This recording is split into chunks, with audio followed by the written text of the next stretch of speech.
बैठक वक्त यहाँ पर ऐसे भी लोग हैं जिन्होंने जीवन भर कैलाश यादव जी के साथ काम किया हुआ है। यहाँ मंच पर बैठे लोग वो हैं जो जमीन पर भी साथ रहे, सदन में भी साथ रहे और अनेक लड़ाइयों में आंदोलनों में भी वो साथ रहे हैं। मैं इस कार्यक्रम में जहाँ पर उनकी प्रतिमा का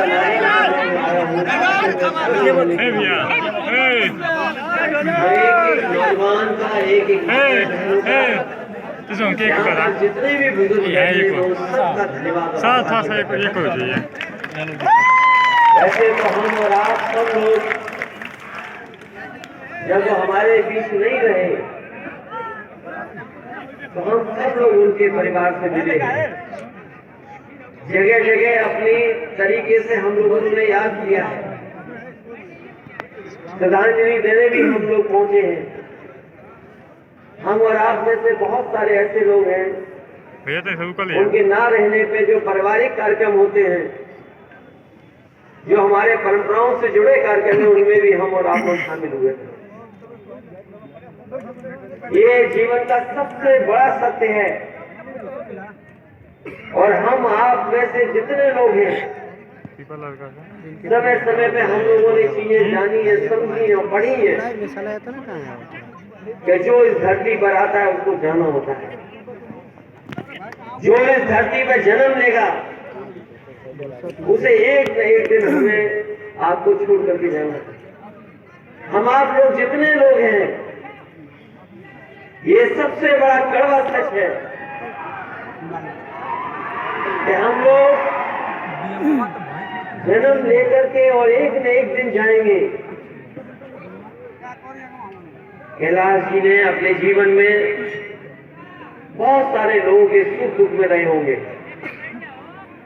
समय समय पे आपने उनसे अपनी जो भी समस्या रही होगी कभी न कभी कहा होगा, जो अपने स्तर से वो मदद करते रहे होंगे, उन्होंने मदद की होगी।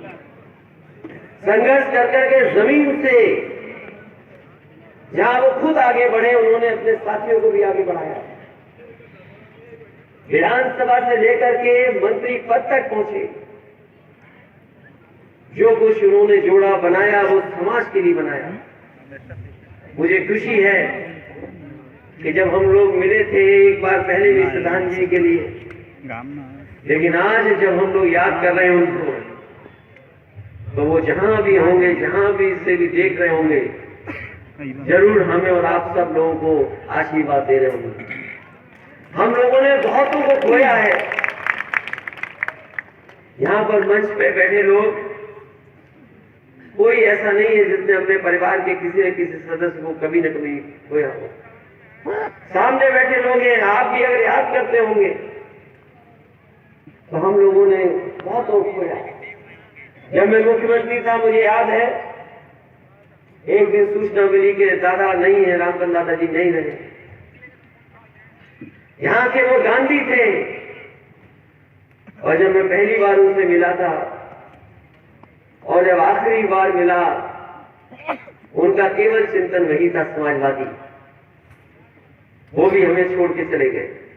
कैलाश जी छोड़ के चले गए। बहुत सारे हमारे नेता हैं, हमने आपने उन्हें जाते हुए खोते हुए देखा है। अभी कुछ दिन पहले जब नेताजी हमारे बीच नहीं रहे और जिस समय वो बीमार थे, अस्पताल में थे, बहुत सारे लोग मिले जाकर के। बहुत से लोगों ने न जाने कितने तरीके से दुआएं की, पूजा पाठ किया। हम लोग उनके साथ थे। बेहतर से बेहतर इलाज, अच्छी से अच्छी दवाइयां, जो कुछ कर सकते थे सब कुछ किया, लेकिन वो हमें छोड़ करके चले गए। लेकिन मैं आज ये कह सकता हूं, जब हम रामचंद्र दादाजी को याद कर रहे हैं, इस जगह जहां पर प्रतिमा लगी कैलाश जी की, उन्हें याद कर रहे हैं, नेताजी को याद कर रहे हैं। जो कुछ विकास दिया वो अलग चीज है, हमारे दुख में वो शामिल रहे, वो अलग बात है। लेकिन मैं ये कह सकता हूं कि सबसे बड़ी विरासत में अगर कोई चीज हमें, आपको, सबको मिली है तो वो ये समाजवादी आंदोलन, जो सब लोग मिलकर के अपने लोगों को देके गए। समाजवादी पार्टी जिंदाबाद जिंदाबाद। वो जहां भी होंगे, जिस जगह भी रहते रहे होंगे, हमें नहीं पता कि आदमी के जाने के बाद, इंसान के जाने के बाद वो कहां चला जाता है। अलग अलग तरह के लोग जो धर्म से जुड़े हैं, परंपराओं से जुड़े हैं, उनके अपने तरीके हैं, लेकिन हम ये मानते हैं जहां भी होंगे वो हम लोगों को, समाजवादियों को कहीं ना कहीं आशीर्वाद दे रहे होंगे। और जो समाजवादी आंदोलन को लेकर के आए हैं, उसकी जिम्मेदारी हमारी, आपकी बनती है इस आंदोलन को और आगे ले जाने का काम करना। नेताजी अमर रहे, अमर रहे। अगर वीरेंद्र आज विधायक हैं तो ये अपनी पिताजी का ही अंश है। पिताजी ही है जो इन्हें सब कुछ देके गए। हम में से बहुत सारे लोग हैं जो अपनी मेहनत से आगे बढ़े हैं। ऐसे भी हमारे साथ हैं जो लोग अपने आने वाली पीढ़ी को देकर के जा रहे हैं। आज जो हमें लाल टोपी मिली है और अगर काली सब्जी पहन करके राजनीति कर रहे हैं, मैं इस मौके पे कह सकता हूं, नेताजी ने ही हम लोगों को दिया और नेताजी की वजह से हम लोग यहाँ पहुंचे हैं।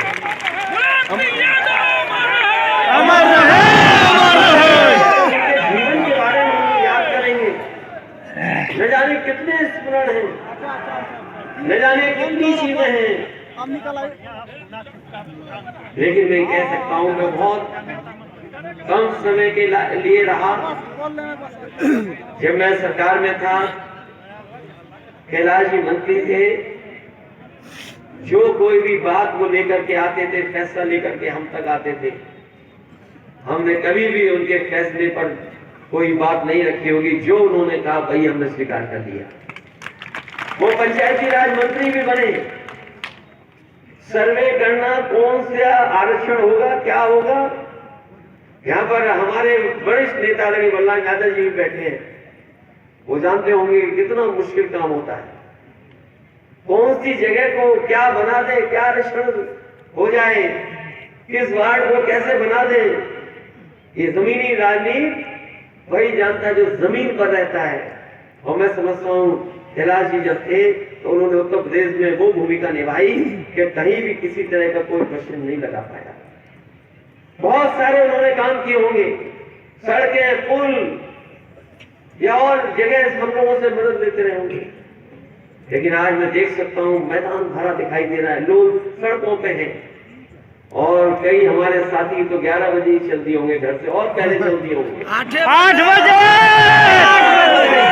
8 बजे। ये बहुत दूर से आए हैं।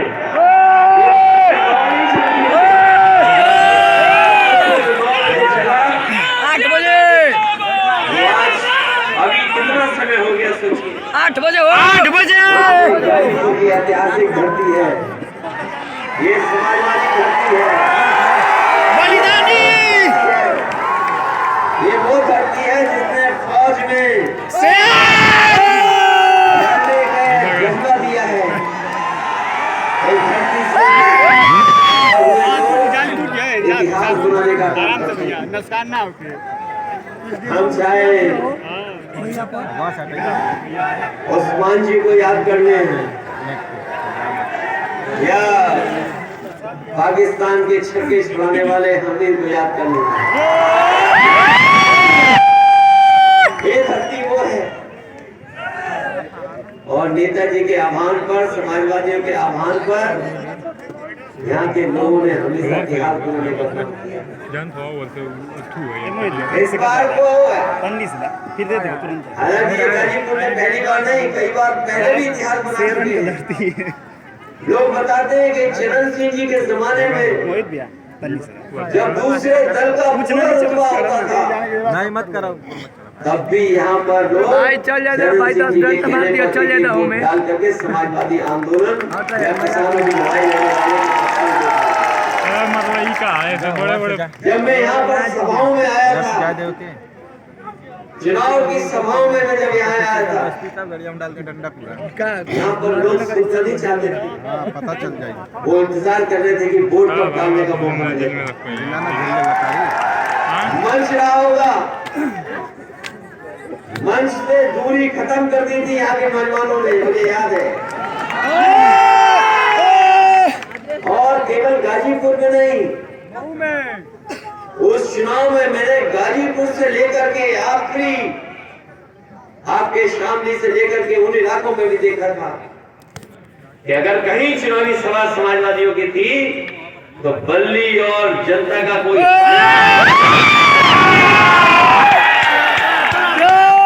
रिजल्ट कुछ भी आ गया हो, किसी की भी सरकार बन गई हो, तोड़ दो जा। किसी की भी सरकार बन गई हो, लेकिन जनता की सरकार को केवल समाजवादी बना सकते हैं, दूसरे लोग अखिलेश यादव जिंदाबाद। अगर आज भी कोई याद कर रहा है तो वो समाजवादी लोगों की सरकार याद कर रहे हैं। काम बोलता ये है। सरकार तो कुछ है ही नहीं, सरकार क्या है? ये सरकार सोचो,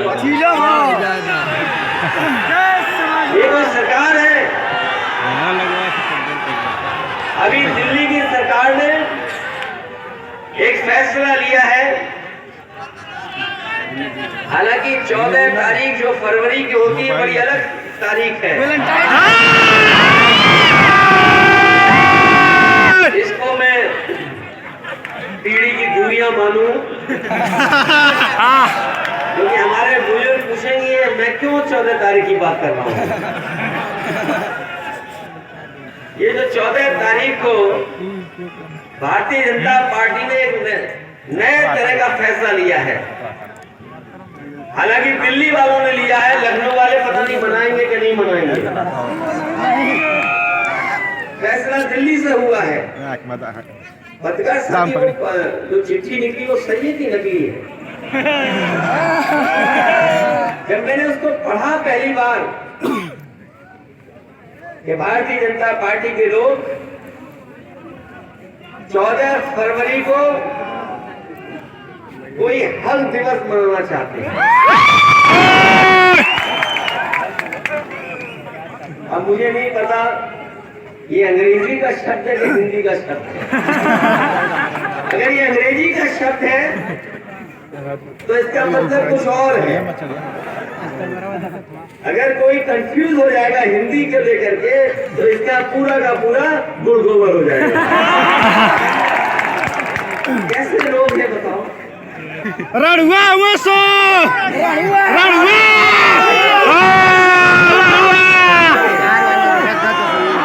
अखिलेश यादव जिंदाबाद जिंदाबाद जिंदाबाद रणुआ यादव समाजवादी पार्टी अखिलेश यादव जिंदाबाद जिंदाबाद। इन्हें नेतृत्व भी करनी नहीं आती। अरे भाई क्या कहलवा रख दे तू यार। इन बीजेपी के लोगों को मित्रता भी करनी नहीं आती। और कभी कभी हम और आपको अगर डॉक्टर साहब को दिखाने जाए और डॉक्टर हमारा तो कभी कभी कहते हैं कि आपने इस विटामिन की कमी है। अगर मान लीजिए कोई विटामिन की कमी है तो डॉक्टर साहब आपको उस विटामिन की गोली दे देंगे, दवा दे देंगे, इतने दिन खाइए आप, उसके बाद स्वस्थ हो जाएंगे। सुना लो मतलब ढंग से।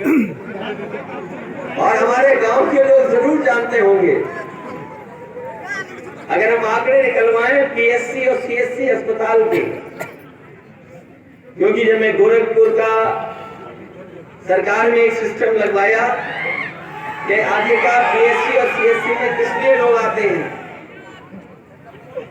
तो जब जानकारी मिली तो ये जानकारी मिली कि लोग आखिर अक्सर बहुत छोटी छोटी बीमारी के लेकर के आते हैं और पीएससी सीएससी में पहुंच करके जो गरीब है गांव वाले वापस नहीं जाते जब तक उन्हें दवा न मिल जाए। हम एक व्यवस्था बनाना चाहते थे, इसलिए वहां कंप्यूटर लगा करके जानकारी हासिल कर रहे थे। तो अगर वहाँ सबसे ज्यादा लोग आते थे तो लोगों को शिकायत रहती थी कि उन्हें कमजोरी की दवा चाहिए, या बुखार है उन्हें, या विटामिन ए की कमी है, बी की कमी है, सी की कमी है। अरे कम में बसड़ा बताओ न तो ना भारतीय जनता पार्टी को विटामिन ए बहुत मिल रहा है, इन्हें कमी नहीं है, इनमें विटामिन ओवर हो गई है। और इसलिए मैं कह रहा हूँ, इनका हिसाब किताब देखोगे तो इन्होंने क्या खेल खेला सोचिए। एक समय नहीं, वो गलत समय में विटामिन ए मतलब जो उद्योगपति है। एक समय पर याद होगा आपको, इन्होंने पूरा का पूरा पैसा बंद करा दिया और कहा कि नोटबंदी होने के बाद भ्रष्टाचार खत्म हो जाएगा, काला धन वापस आ जाएगा। वो याद कीजिए, वो समाजवादी सरकार थी और उस समय चुनाव में जहां भी हम लोग जाते थे यही बात कहते थे कि रुपया बंद होने से रुपया हमारा काला सफेद नहीं होता है, हमारा आपका लेन देन काला सफेद होता है।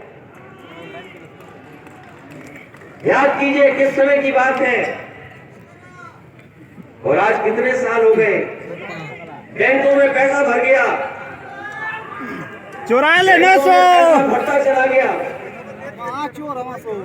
और इन्होंने न जाने कैसी अर्थव्यवस्था बनाई कि कुछ उद्योगपति न जाने कितनी रफ्तार से आगे बढ़ने लगे।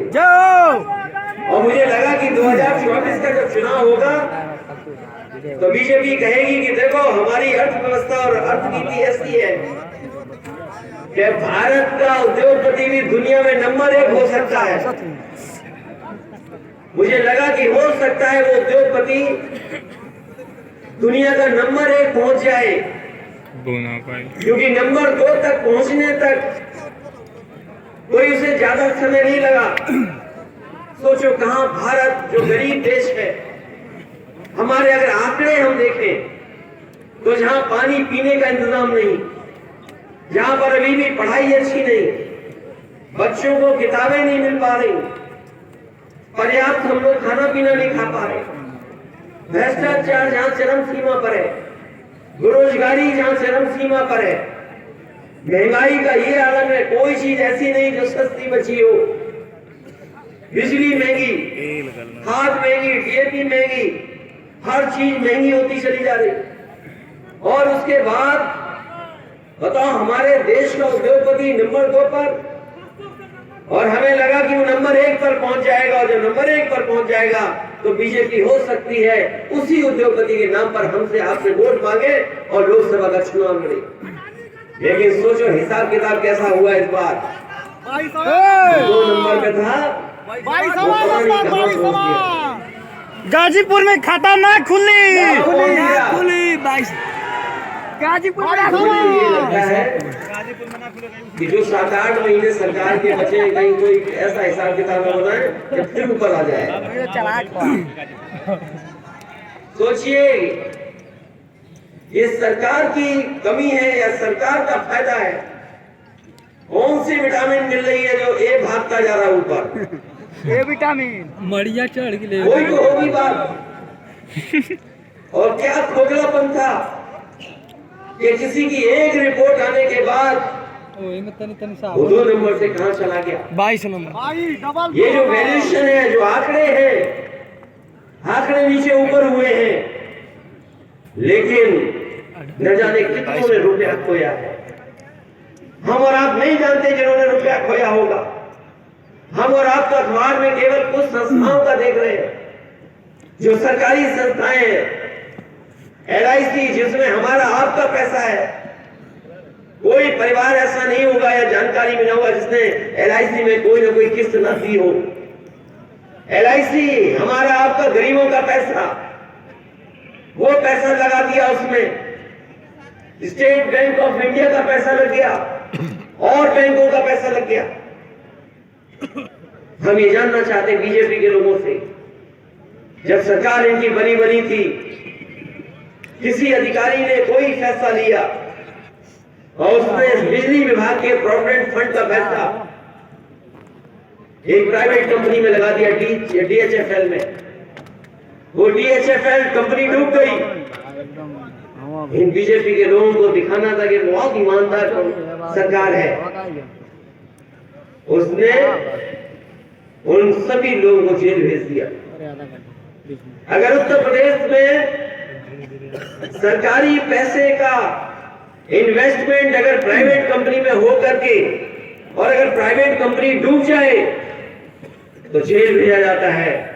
तो हम बीजेपी के लोगों से जानना चाहते हैं, आज भारत की बैंकों का पैसा और LIC का पैसा डूबा है तो बताओ कौन जेल जाएगा?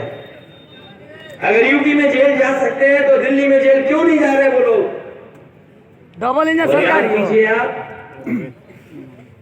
यही सरकार के लोग थे जो कहते थे भ्रष्टाचार खत्म हो जाएगा, कहीं लूटपाट नहीं होगी। और आपसे बेहतर कौन जानेगा? ये समाजवादियों की देन है 100 नंबर। उसको 112 कर दिया। पुलिस को लगा कि हमारा भी रेट बढ़ जाना चाहिए।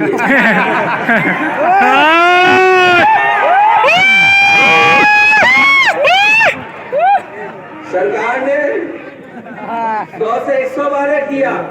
12 नंबर बढ़ गया। हमारी ईमानदार पुलिस को लगा कि उनका भी रेट बढ़ गया। ये है सच्चाई कि नहीं सच्चाई? बस सच्चाई है पूरा। हमारी आपकी सरकार होती थी, अगर कोई एक बीजेपी एक दिन नहीं बना, 2 दिन नहीं बना, तो ये हमारे अखबार के मित्र भाई लोग, कहाँ खड़े ईमानदार पत्रकार, हमारे अखबार के मित्र भाई लिखते थे कि देखिए कितनी नाकाम सरकार है, कितने नाकाम मुख्यमंत्री के फैसला नहीं ले पा रहे DGP बनाने का। और अगर हमने किसी को अपने DGP बना भी दिया, मान लीजिए उसकी काबिलियत के हिसाब से या उसके किसी और काम की वजह से, तो बताओ आरोप क्या लगता था? परिवारवाद। ये समाजवादी लोग जात के आधार पर और धर्म के आधार पर फैसला लेते हैं। आज बताओ हमारे पत्रकार साथियों, जुगाड़ के DGP बैठते कि नहीं बैठते? यही शब्द है कि सरकारी शब्द क्या होगा उसके लिए जो परमानेंट ना हो, जिसका तख्ती पे नाम नहीं लिखा जा सकता, बिना जांचा के चार्जशीट दाखिल हो जाए, वो जुगाड़ का ही तो DGP होगा। कहाँ ना? न केवल जुगाड़ का DGP है, बल्कि चीफ सेक्रेटरी भी एक बार टर्म बढ़ता है, 2 बार टर्म बढ़ता है, 3 बार टर्म बढ़ेगा। और आपकी सरकार होती थी तो हर एक चीज का आरोप लग जाते थे। तो सोचिए जो बड़े बड़े उद्योगपति बुलाए जा रहे हैं, MOU साइन हो रहे हैं, हमारे किसान भाइयों नौजवानों घबराना मत, ये MOU कुछ नहीं होते हैं। और मैं आपको सुझाव देता हूं, और अगर न सच निकले तो बताना। अगर आप अच्छा सूट पहन लें, टाई लगा लें और कहीं बीजेपी के दफ्तर के बाहर अगर आप निकल गए तो हो सकता है वो आपसे भी MOU करवा ले। MOU करने के लिए आपको पैसे की जरूरत नहीं है, ड्राई क्लीन करा हुआ सूट और एक बढ़िया टाई लगा के निकलोगे आप। अगर बीजेपी वालों ने देख लिया तो आपसे भी MOU करा लेंगे। हम बीजेपी वालों से जानना चाहते हैं और ये जनता जानना चाहती है, कम से कम पूर्वांचल की, जो इंतजार कर रही कि विकास कब होगा। क्योंकि मुझे याद है यहीं पर बीजेपी के बड़े नेता आए थे और बड़े बड़े भाषण दे गए थे। 2022 तक आय दोगुनी हो जाएगी। हमारे किसान भाइयों बताओ, किसी की आय दोगुनी हो गई हो तो बताओ। अगर आय दोगुनी हो गई हो तो बताओ, किसी फसल की आपको सही कीमत मिल गई हो तो बताओ। ये जितने बैठे हैं कहीं ना कहीं खेत है, इन लोगों पर खेती करने वाले लोग भी हैं यहाँ। बाबा चढ़ गई, खलिया 10 किलो कम हो गई। लूट पहले हुई करनी हुई और अब हो रही करनी हो रही। तो ये MOU कर रहे हैं बड़े बड़े उद्योगपतियों से हमें और आपको धोखा देने के लिए पहले इन्होंने एक इन्वेस्टर मीट बुलाई थी और उस इन्वेस्टर मीट में बुला करके 5 लाख करोड़ के एमओयू किए थे इन्होंने। 5 लाख करोड़, 1-2 करोड़ नहीं, 5 लाख करोड़ के एमओयू किए थे। और अगर हम पीछे मुड़ करके देखें, हिसाब किताब लगाएं, तो अभी जमीन पे कुछ नहीं उतरा। एक बार डिफेंस एक्सपो किया इन्होंने, दुनिया की बड़ी बड़ी कंपनियां जो असले बनाती हैं, जो बड़े बड़े जो फौज को चाहिए हमारे असले, आर्म्स या किसी और तरह की टेक्नोलॉजी चाहिए, उसकी बड़ी डिफेंस एक्सपो किया था। हालांकि गाजीपुर में नहीं कहा उन्होंने कि यहाँ पर कोई टैंक बनाएंगे या गोला बनाएंगे या मिसाइल बनाएंगे। हमारे गरीब बुंदेलखंड की जनता को कहा कि आप वोट दे दीजिए, हम मिसाइल बना देंगे। वहां की गरीब जनता ने वोट दे दिया, मिसाइल आज तक नहीं बनी। वहां मिसाइल नहीं बन पा रही, वहां पर क्या सपना दिखाया मिसाइल बनाने का, और पीछे मुड़ करके देखो तो कहीं जमीन पर कुछ नहीं उतरा। और अब सुना है कि 20 लाख करोड़ से ज्यादा के एमओयू साइन हो गए, और एक एमओयू पकड़ा गया अमेरिका की एक कंपनी जिसमें यूनिवर्सिटी एक कमरे में भी नहीं चल रही थी, सोचिए। उस पे कई हजार करोड़ का एमओयू करके आ गई कंपनी। जब वहां थक गए विदेश जाकर के एमओयू करके, तो प्रदेशों के बड़े बड़े शहरों में गए एमओयू करने, वहां भी थक गए तो कुछ जिलों में चले गए। हो सकता है गाजीपुर में भी कहीं ना कहीं उन्होंने मीटिंग की हो एमओयू के उद्योगपतियों को। कन्या केसो आला ना गाजीपुर में की थी कि नहीं की थी? अरे बाय हमारे विधायक बोला बोला आप भी सूट पहन के आते, आप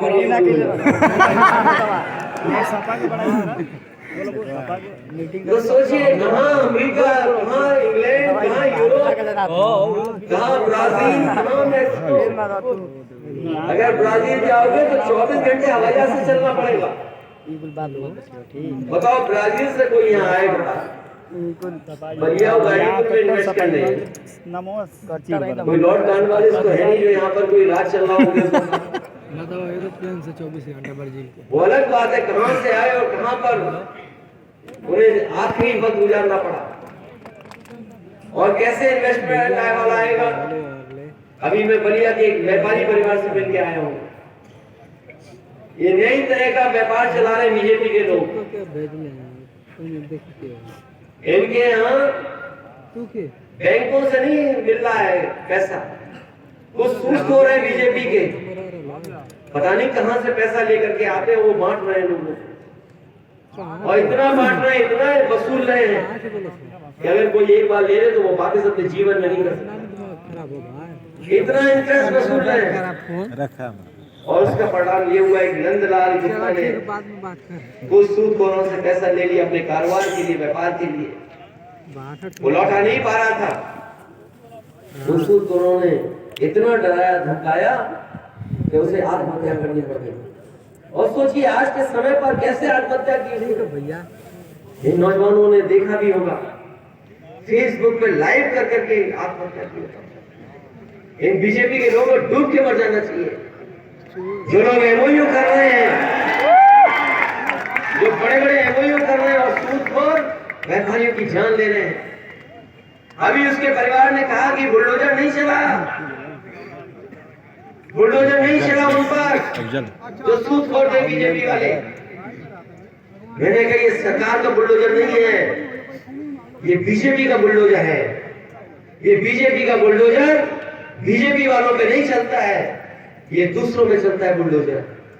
और ये जो बुलडोजर की संस्कृति लेकर के आए हैं, याद रखिए सरकार वाले लोग, अगर बुलडोजर यहां चला है तो बुलडोजर बनना बंद नहीं होंगे।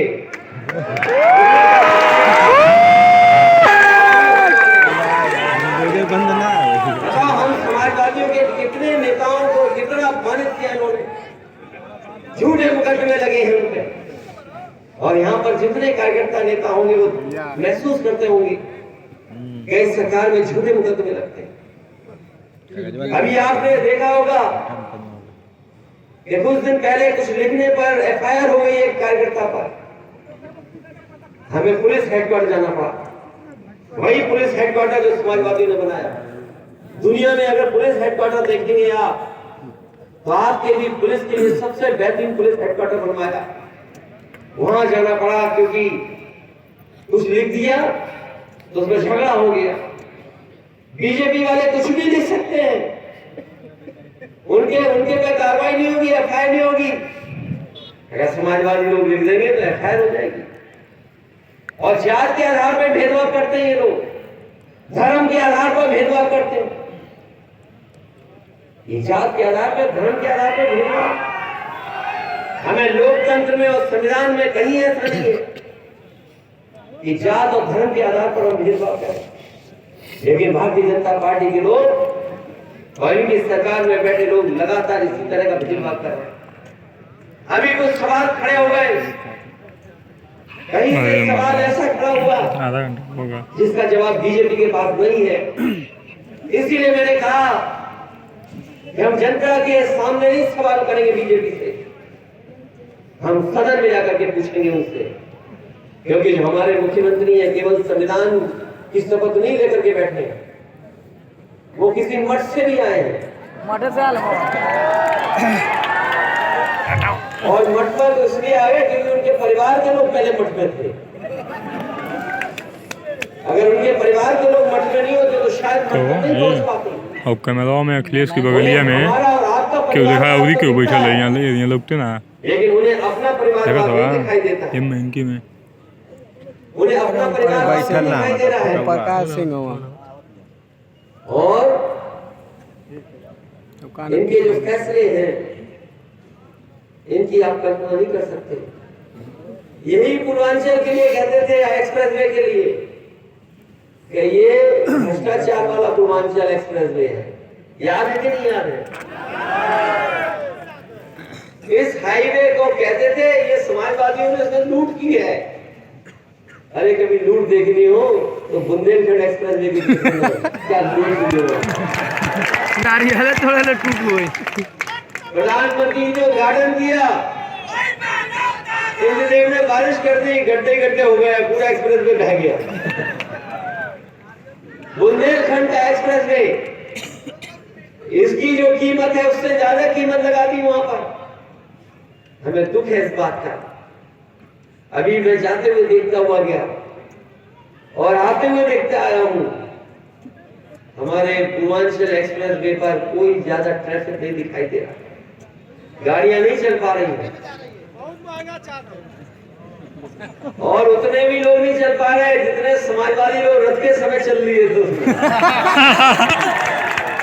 मुझे याद है जब हम लोगों ने शुरुआत की थी इसी हैदरिया और पखनपुरा के पास, जहां पर यह हाईवे खत्म हो जाता है। बताओ अगर 1 इंच भी बीजेपी ने आगे बढ़ाया हो तो बता दो आप, अगर 1 इंच बढ़ा हो तो बताओ आप उसके आगे। मैंने उस समय जिलाधिकारी से पूछा एक दिन कि बताओ ये हैदरिया पखनपुरा से आगे जा रहा है कि नहीं जा रहा एक्सप्रेस वे? बोले हमें पता ही नहीं है, सरकार को सोच ही नहीं रही। और ये इसलिए मैंने छोड़ दिया था, मैंने कई बार प्रेस में कहा, सदन में कहा और मैं आज फिर कहता हूं, मैंने इसलिए छोड़ दिया था क्योंकि ये एनओसी नहीं देते हमें। अगर हम इस सड़क को और आगे बढ़ा करके ले जाते तो NHAI का ये कानून है कि 10-15 किलोमीटर के अंदर कोई टोल सड़क नहीं बन सकती। इसलिए मैं जानता था कि ये एनओसी नहीं देंगे और अगर एनओसी नहीं देते तो शायद ये एक्सप्रेसवे नहीं बन पाता। इसलिए मैंने 15-20 किलोमीटर छोड़ दिया, आगे नहीं छोड़ा जाकर और उसके कारण ये सड़क बनकर के तैयार हो गई। और ये सड़क इसलिए बना रहे थे, ये केवल चलने के लिए नहीं थी, शहर को जोड़ने के लिए नहीं थी, इसके आसपास हम मंडी बनाना चाहते थे। आप हमारा घोषणा पत्र उठा करके देखिए, इसके आसपास मंडी बन रही थी और इसके आसपास हम अपने नौजवानों के लिए ट्रेनिंग इंस्टीट्यूट बनाते। एक साल की ट्रेनिंग पाते और कहीं न कहीं उन्हें रोजगार या नौकरी मिल जाती। हमारा अधूरा सपना वही रह गया, हम लोग नहीं बना पाए।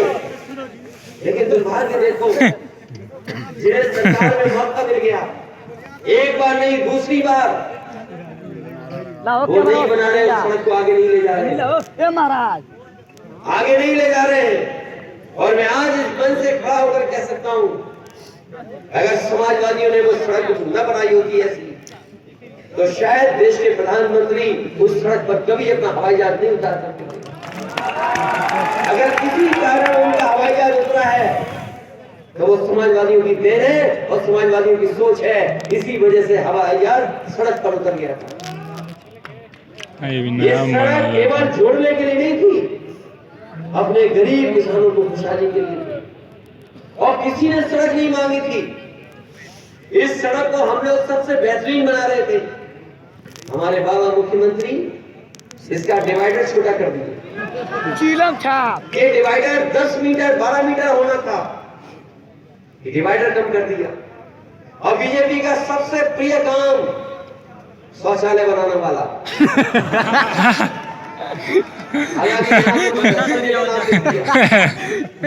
लेकिन इसके आगे जुड़ने वाली जो सड़क है आगरा लखनऊ एक्सप्रेस वे, आप देखो मैदान करे उस समय ये लोग मंत्री बरसात में उद्घाटन जब हुआ तो अब आप लखनऊ से लेकर के आगरा देख लो, कहीं आपका नाम नहीं दिखाई दे रहा, नेताजी का नाम है।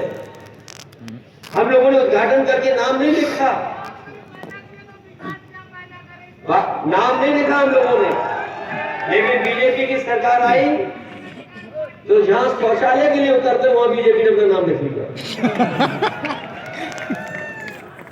ये सड़क बन जाती, मंडियां बन जाती, ट्रेनिंग इंस्टीट्यूट बन जाती, तो हमारे लोगों को कुछ आगे बढ़ने का मौका मिल जाता है। बताओ, ये अग्निवीर जैसी व्यवस्था हम नौजवान साथियों आपसे कह करके जा रहे हैं, ये अग्निवीर वाली व्यवस्था हमारे देश की सीमा की रक्षा नहीं कर सकती। उस समय की फिर कहता हूं मैं, ये आधी अधूरी नौकरी हमारे नौजवानों का मनोबल नहीं बढ़ा सकती। ये आधी अधूरी नौकरी 4 साल चाहिए, आउटसोर्स की तरह आप जाओ वहां पर, जब तक ये बंदूक चलाना सीखेंगे तब तक ये घर वापस आ जाएंगे। आजकल जो मशीनें हैं, जो टैंक है, आप में से कुछ लोग रिटायर होकर के आए होंगे फौज से, एक टैंक को चलाने में 8 साल 10 साल लगते हैं। 10 साल में सीख पाता है टैंक चलाना। कई मशीनें आ गई, टेक्नोलॉजी है, उनको सीखने में टाइम लगता है।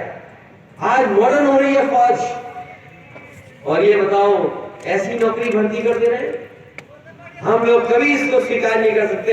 हो सकता है आज हमारी ताकत नहीं है, आज हमारे सांसद नहीं ज्यादा हैं, अगर कल सांसद होंगे या कभी मौका मिलेगा तो ये आधी अधूरी नौकरी अग्निवीर जैसी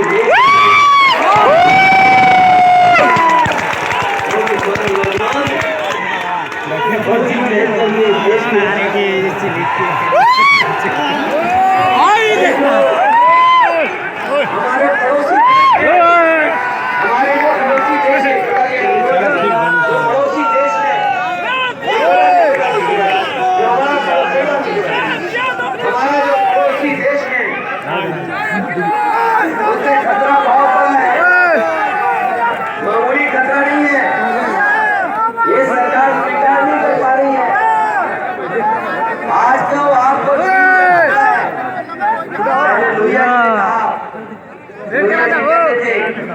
भेंट करा दो ज्यादा हमें है वही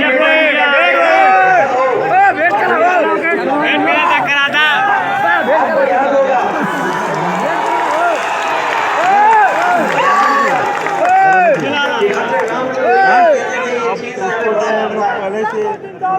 नेताजी ने भी यही कहा, हमें चीन से खतरा है।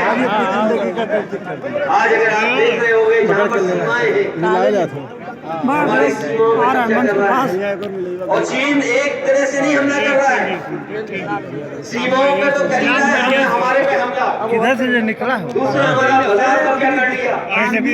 सोचो, सीमाएं सुरक्षित नहीं चीन से, और हमारा बाजार भी कब्जा कर लिया उन्होंने। बाजार भी कब्जा कर लिया। तो दो तरीके से हमें नुकसान पहुंचा, इसलिए हमें सावधान रहना पड़ेगा।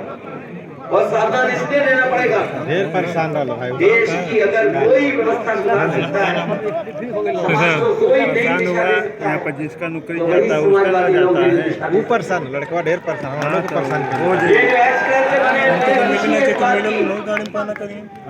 आकर दिल्ली से चल करके ये एक्सप्रेस जो बन करके आया है, इसी की नकल बीजेपी के लोग कर रहे हैं। आज उसको अधिकारी जो नए उनके एक्सप्रेस जो कर रहे हैं, इसी डिजाइन की नकल कर रहे हैं।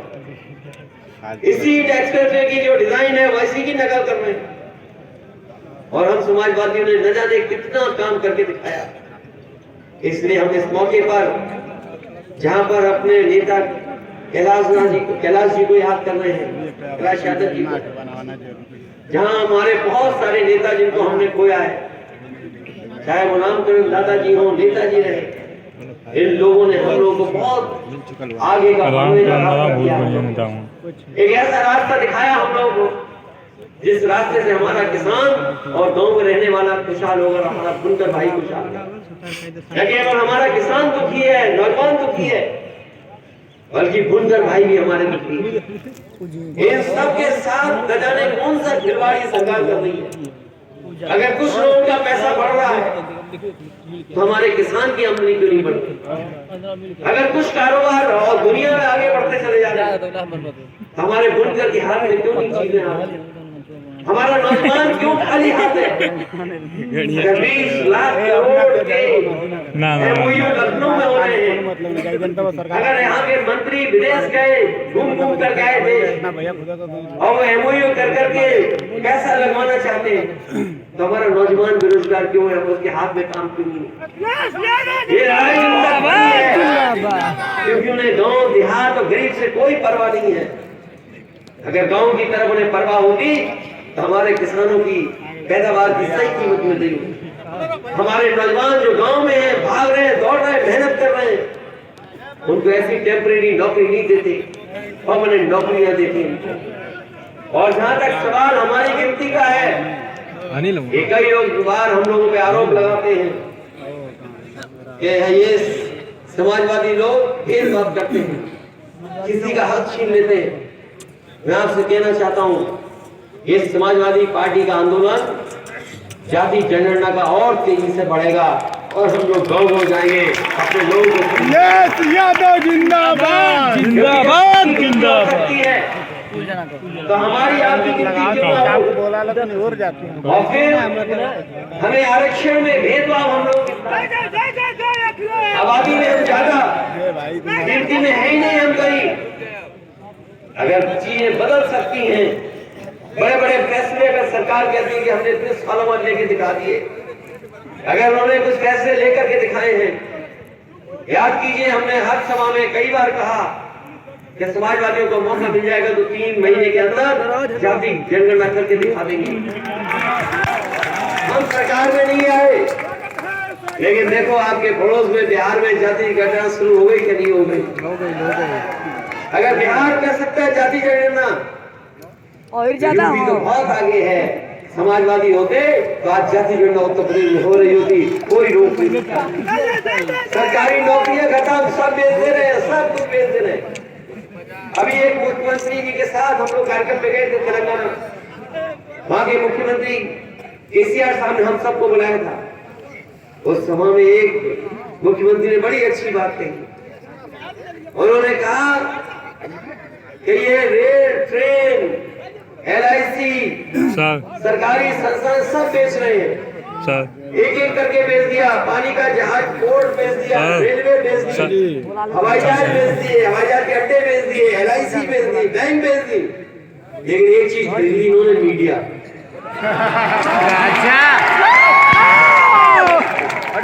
सब बेच दिया, लेकिन एक चीज पे कब्जा कर दिया। बताओ कब्जा हो गया कि नहीं हो गया? पैसा बगली होगा इसलिए हमें और आपको मिलकर के और जोड़ करके कामयाब होना है। हालांकि हम लोग बाई इलेक्शन में आजमगढ़ पीछे रह गए थे, उसके कारण कोई हो, लेकिन मैं जानता हूँ इस बार गाजीपुर से लेकर के आजमगढ़ से होते हुए और आखिरी तक आप देखना समाजवादी पार्टी का कितना झंडा बुलंद हो इसका। जिंदाबाद जिंदाबाद जिंदाबाद। मैत्री भी हराना चाहते थे नेताजी के क्षेत्र में, ये नेताजी के क्षेत्र में मैत्री में भी चुनाव हराना चाहते थे। बहुत भीड़ हुई छुट्टियाँ जनता बहुत भीड़ हुई। फिर इन्होंने पूछना जाना तो लड़के हुआ हम 8:30 बजे डाल रहे पुलिस की सेटिंग की, अधिकारी की सेटिंग की, और फिर उन्होंने ये भी तय किया कि कौन पुलिस वाला जाएगा कौन नहीं जाएगा वहां पर, और जनता को भी लालच दिया सबको। लेकिन मुझे खुशी है इस बात की, जितने भी हमारे मंच में नेता बैठे और बहुत सारे साथी ओम प्रकाश के यहाँ से गए थे, गाजीपुर से, है आजमगढ़ तो फलनाम से, मतलब बलिया से, वो लोग गाँव समझा दिया और परिणाम ऐसा निकला कि बीजेपी का पता नहीं लगा वहाँ पर बीजेपी कहाँ पहुंची। वो पगलेट नेता साला। इसलिए जहाँ आपने ऐतिहासिक परिणाम दिया है, ये विकास नहीं कराएंगे, ये हमारा आपको विनाश की तरफ लेके ये जो बजट है इनका, ये जो बजट है दिल्ली वाला, ये विधायी बजट है, घर था अगवा तौर से अगवा चाहिए थोड़ा सा विधायी बजट है और मित्र को बचाने में लगे हुए हैं मित्र लोग। और सच्चाई भी यही है कि मित्र की पहचान बुरे वक्त में होती है। अगर मित्र डूबा है तो हम लोग देखेंगे मित्र बचा पा रहे हैं कि नहीं बचा पा रहे। ये बात तो समझ गए होंगे ना एकदम। और कुछ लोगों की बात नहीं मानना, कुछ लोग कभी इधर होंगे तो कभी उधर होंगे, उनकी बात मत मानना। नहीं कहना आ जाएगा ये ना देव क्या आया और उनकी बात आधी अधूरी है। मैंने याद होगा जब मैं आया था चुनाव में, तब भी मैंने गाना पूरा करके दिखाया था। एक कोई थे वो कहते थे कि चल सन्यासी मंदिर में, चल सन्यासी मंदिर में। हम लोग समाजवादी खून है, गर्मी है, गर्मी है ऊपर से 6 महीना जेल न करम, एको महीना जेल ना होले मतलब चुनाव पछाड़ में एको महीना जेल ना होले। तुम्हारा भाई बतिया तो ढेर हो ढेर बतिया गाने में तेज नहीं है, उसमें गाना वाना नहीं गा सकते। ए भैया उसमें खुशी ना ये कि कंगना बजेगा। हाँ सही है सही है। नहीं बतिया तो बताओ रात में कंगना बजा रहे हैं दूसरी तरफ। ये जो नाम बदलने वाले हैं, हमें खुशी है कि हमारे मंच पे भी ओम प्रकाश जी हैं। कामा वो नाम बदलने वाले अगर हैं तो ना हुआ। ये नाम बदलने वाले प्रस्ताव दे रहे हैं। इधर तो ओम प्रकाश नाम मऊगा से- साला करीब तो कम से कम हमारे पास तो है। इसलिए इनके चक्कर में मत पड़ो, ये गरीबों को धोखा देने वाले लोग। मछली मारे ना बहुत ये बिजनेसमैन हो गए, बिजनेसमैन। ये राजनीति को बिजनेस समझ रहे हैं। हम समाजवादी लोगों ने भरोसा किया और जो कुछ कर सकते थे त्याग, गठबंधन बनाने में हम लोगों ने त्याग कर करके ही गठबंधन बनाने का काम किया था। लेकिन अब आने वाले समय में समाजवादी पार्टी कहीं गठबंधन करने नहीं जा रही, अपनी अकेली ताकत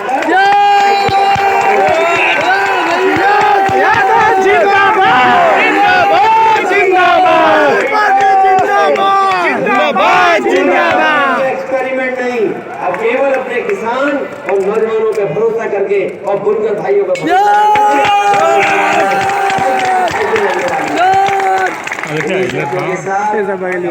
सभी बुजुर्गों को भैया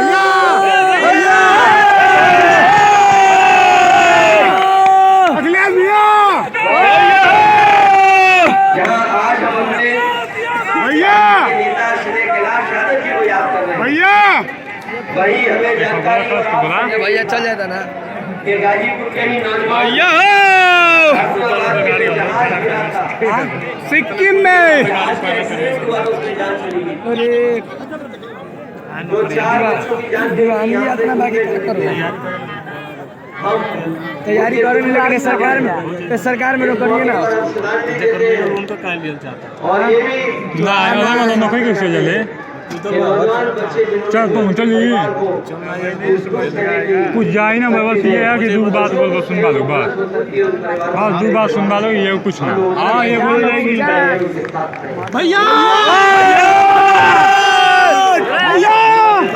और अपने संचालन कर रहे डॉक्टर रमाशंकर राय का बहुत बहुत धन्यवाद, क्योंकि जितना हमारी जनता बैठी है इसको से चल करके आए थे। इधर बहुत दिनों बाद चुनाव के बाद मिल पाए हैं।